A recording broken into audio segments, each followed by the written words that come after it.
मातु परम गुरु पितु देवो भव। माता पिता से बढ़ के संसार में कोनो देवी देवता नहीं के। ई प्रमाण में भी लिखल गई। कहे अगर माई अगर जन्म ना दी होती तो हमने के भगवान के ना चिन्हती कि आखिर ई भगवान कौन, इनकर नाम है कजी माइये के देन हो। यही से हमने के जहाँ भी जाइले तो दू लाइन के अपन माई के बारे में बखान पड़ी ले कैसे माई हो माई के कतना बखान करी।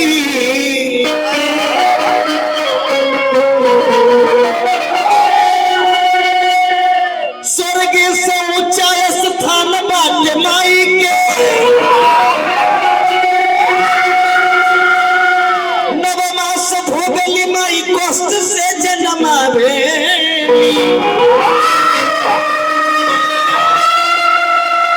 जो हमके दुलार ली माई अपटन लगाई। जो हमके दुलार ली माई अपटन लगाई के।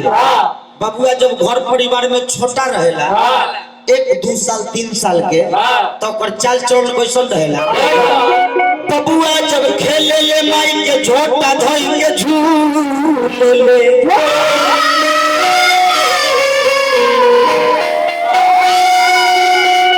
हंस देली माई बबुआ उठाई के। कोहले अनारी धनबारी महतारी जो हमके उपोसली माई आधा पेट खाई। देखी बड़का भैया हेलो खाली कलाकारे गीत संगीत न जमावे वैसन कोनो दर्शको होले के गीत संगीत जमा देवे। वो कैसे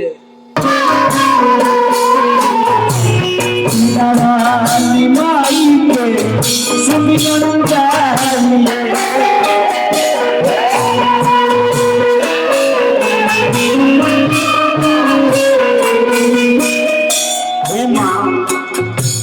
जैसे रोज गावता मिया जुओ गाइले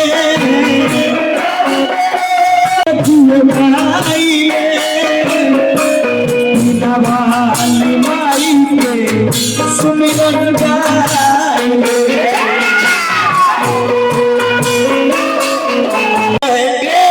एगो कलिया नाम के ऐसन बुर्बक रहे चाचा जी कि जौन डाल पर बैठल रहे आ उहे डाल के काटत रहे आ राही नीचे से जाए तो कलिया क्या कहे कि हट जाइए हो न तो डाढ़ काटत नहीं आ पूरा कट जाए तो तारा मुड़िए पर गिर जाए।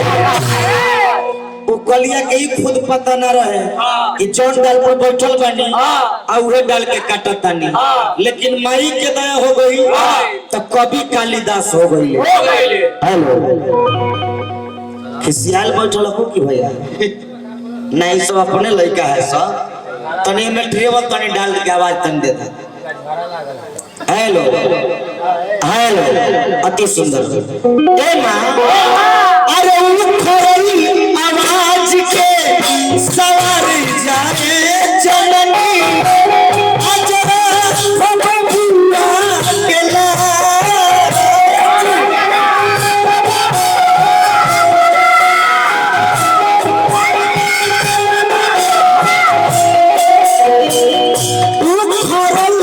आवाज के सवाल जाए जननी अजरा बबुआ के ला।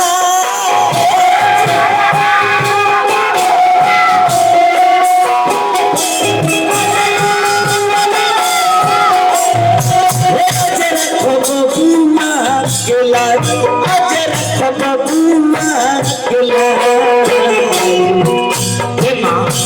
जैसे नैया सनेही के रोजी मार लगा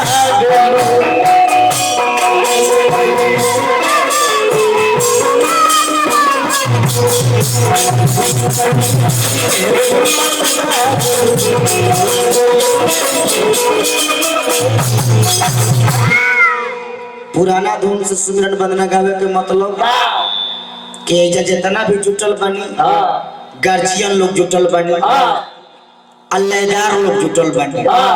यही खातिर हमने के पुराना धुन से सुमिरन बदना स्टार्ट कोई नहीं जा। क्या समझ बाबू? ऐसे भी पहले के गीत संगीत में ये घड़ी के गीत संगीत में बहुत बदलाव भइल बा। कितना सुंदर पहले के जमाना में गीत रहे, चाचा दादा लोग के जमाना में हिंदी। ये गीत कबो पुराना होके वाला ना, ये दिल तुम बिन कहीं लगता नहीं हम क्या करें, ये पुराना का गीत हो। और रहे तो कैसा अरे जीना था जिसके लिए मरना था, ऐसी छमिया थी जिसे मैं प्यार करता था।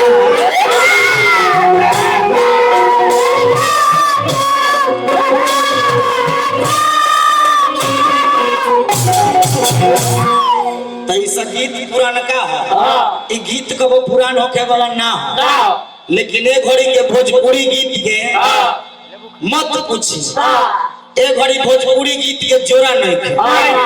एगो रिलीज होता तब तक दूसर का पिट्ठी पर चढ़ल बा, लेकिन कलाकार के मजबूरी बाकी कहे के पड़ेला। एक घड़ी के भोजपुरी गीत चला तनी तो भैया कैसे चलत कि मान ले बिया हम के पति भाई पगली देखावे अगरबत्ती। बाप रे बाप, ऐसा ऐसा गीत संगीत चले लागल भोजपुरी में।